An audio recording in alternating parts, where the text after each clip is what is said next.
It is amazing to see such a huge turnout for a similar cause.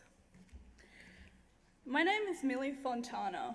I'm 23 years old, and I am a donor-conceived child of lesbian parents. I stand here with support from all three of my parents. This is a testimony that is, safe to say, unheard of, because nobody wants to hear about the other side of the rainbow, the side that is not catered for, that don't grow up happy and grow up with a dissenting idea of what a family structure should be. Growing up, I wanted a father. I felt it within me that I was missing a father before I could even articulate what a father was. I knew that I loved both of my parents, but I could not place my finger on what it is I was missing inside myself. When I hit school, I started to realize through observing other children and their loving bonds with their fathers that I really was missing out on something very special. I was lied to throughout school. I was told I didn't have a father, or that perhaps they didn't know who he was. It was very difficult for me to affirm a stable identity because of this, and my behavioral and emotional stability suffered greatly because of it. I stand here before you, raised atheist with no religious affiliations. I stand with Christians because so far in this debate, Christians are the only people trying to reflect the issues that follow with children. Christians so far are the only people trying to shine light on stories like mine. Nobody in the LGBT lobby wants to hear from someone like me. Because so far, love is love, right? We don't exist. Growing up, I would look in the mirror and I would think to myself, where did I get these green eyes? Where did I get these aspects of my personality, these talents that neither of my parents in the home had? The answer to that is quite simply my father. But in reality, it's not just the father or the donor, as they like to call it. It turns out I have an uncle, I have an auntie, and I have a grandmother, along with many loving cousins. When they chose what parts of my identity were acceptable to reveal to me, they took something from me. And where other children were able to look in the mirror and reconcile those missing parts and say, I love my mothers or my fathers, I could not, because in my eyes, who were my parents to decide what parts of me were acceptable to reveal to me? Meeting my father at 11 years old was probably the only time I had been a stable child. I saw for the very first time who I was. I looked into his eyes and I thought, that is the missing part of me. Not because I'd fantasized about having a father, but because I could put a face to who I was, so I could look at somebody who was equally responsible for my existence. I could affirm my identity based on this man. And if I had not met my father, I would not be standing here with you today, because my emotional reaction to not having him in my life, even at such a young age, was devastating, and it caused me to regress in my development. I want to talk about real equality. There's a lot of talk about equality from the LGBT lobby, but I sort of wonder what their definition of equality is, because for me, equality was being told the truth, was being respected for who I was as a whole, and not just based on what my parents desired to let me know. Equality was being able to look at both sides of my genetic family and understanding who I was. Equality is not saying that because volunteer studies of gay families and children of gays that come out with a positive outcome define it for everybody. It's completely unrealistic. I heard this lie from the LGBT back in March, saying that children don't care who their family is and that men and women are interchangeable. I consider this in itself to be a form of gender discrimination.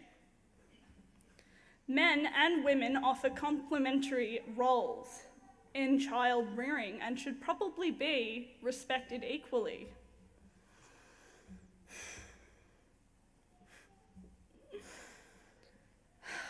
It's funny the way that the gay lobby talks about homophobia.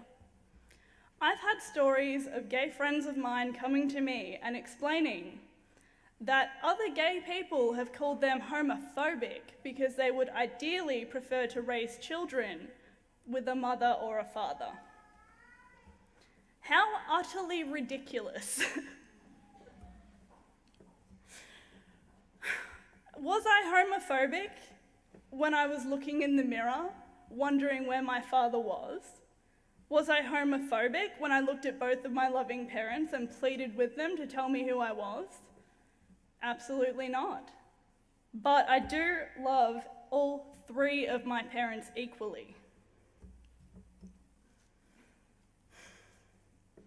Homophobia in itself is really just an aversion to behaviour. It has been, it was there for a reason. We have evolved past that point as a society. But I really, really deeply disagree with equating homophobia to racism.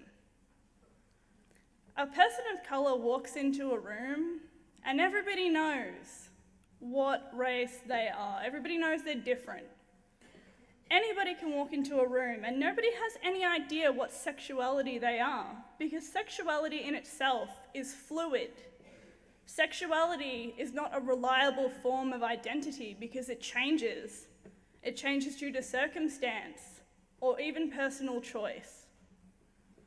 It is not equivalent of racism, and I'm offended by the idea that I am equal to a racist for speaking out about this very topic.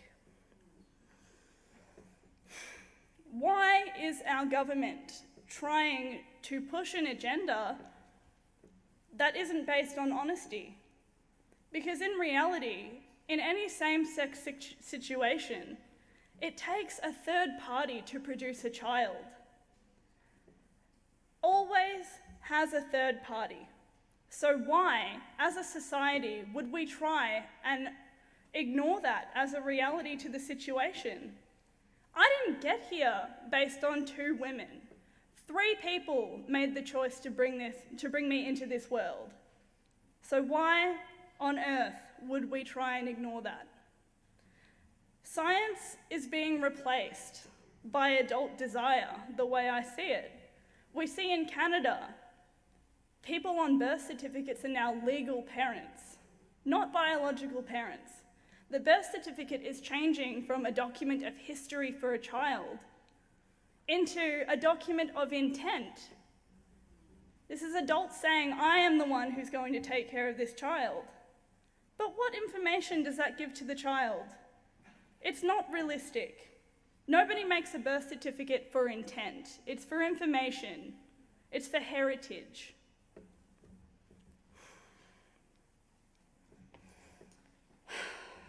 My mother pitched a question to me the other week. She said to me, Millie, what if my partner and I were able to be married?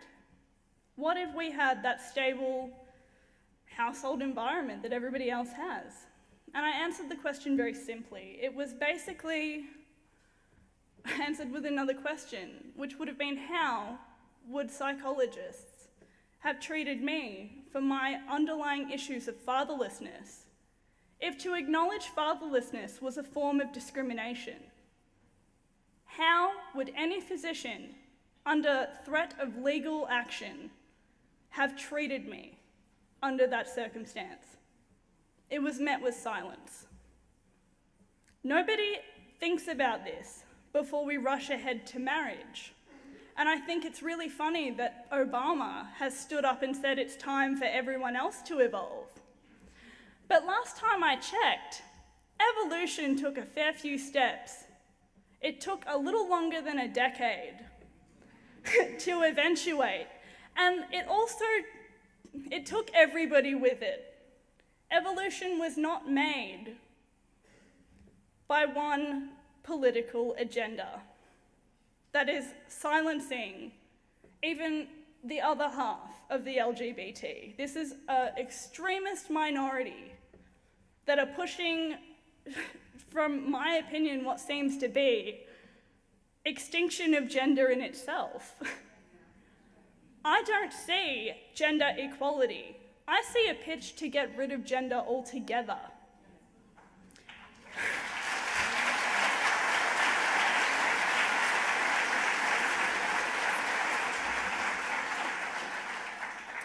Until we as a society have a discussion that includes children like me who are not okay with parents deciding which parts are acceptable to reveal, until this discussion includes everybody who has been raised fatherless or motherless, until this discussion stops shaming children in my position for coming forward, we should not be pushing marriage through, because evolution takes steps. And I am not going to stand here and be silenced by people telling me what was acceptable for me to feel. That I'm a bad person for wanting a father, that maybe I didn't love my mothers enough because I wanted a father. It's bull, and I won't support it. I thank you for coming here tonight. Thank you, thank you, thank you.